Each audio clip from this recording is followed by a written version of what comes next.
sommes sur l'ancien domaine des seigneurs de Lusignan, des personnages historiques qui ont compté pour l'histoire de France, parmi eux des rois tels que celui de Chypre, Jérusalem ou d'Arménie. Et pour en parler avec moi, René Gibaud, bonjour. Oui, bonjour. Un des personnages qui a compté le plus à Lusignan, c'est Guy, le comte Guy de Lusignan. Oui, alors effectivement, le Guy de Lusignan a compté pour la ville de Lusignan, bien sûr.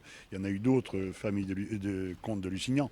Mais celui-ci, il a eu la particularité d'avoir été faire les croisades avec Saint-Louis. Et donc, il s'est retrouvé roi de Jérusalem et d'Arménie, qui était la petite Cilicie du côté des domaines turcs.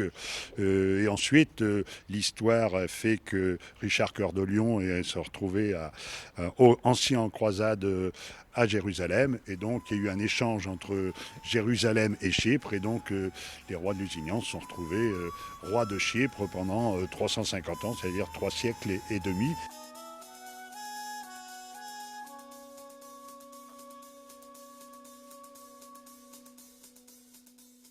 Là, on a une vue magnifique, 160 hectares de bois sont face à nous.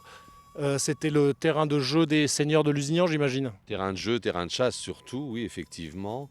Et au titre de l'anecdote, Charles Quint est venu chasser à plusieurs reprises sur ces terres.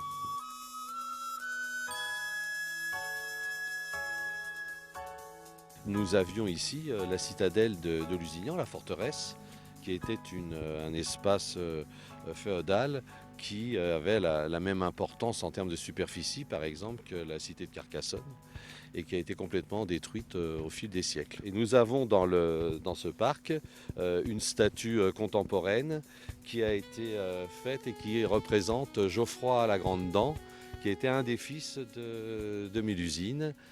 Alors Mélusine, elle a connu comment son mari Raymondin était en train de chasser dans la forêt et malencontreusement il a tué son oncle et qu'est-ce qui est apparu la fée Mélusine qui l'a sauvé d'une profonde mélancolie parce qu'il avait tué son oncle, donc il lui a proposé de se marier et donc de pouvoir le sauver de cette tristesse, et donc ils se sont mariés, ils ont eu beaucoup d'enfants et qui étaient un peu difformes d'ailleurs tous les uns les autres, et il a proposé mais par contre il ne faudra pas que tu me vois le samedi soir.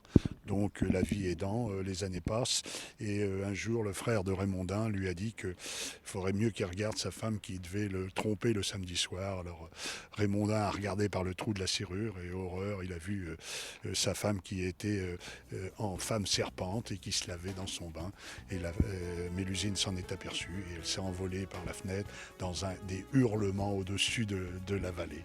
Donc elle se transforme en dragon et elle disparaît au-dessus de la forêt. Au-dessus de la forêt, alors il paraît que tous les samedis soirs, elle revient rôder au-dessus de cette forêt. Voilà, peut-être pour nous surveiller, pour qu'il y ait le bien-être à Lusignan.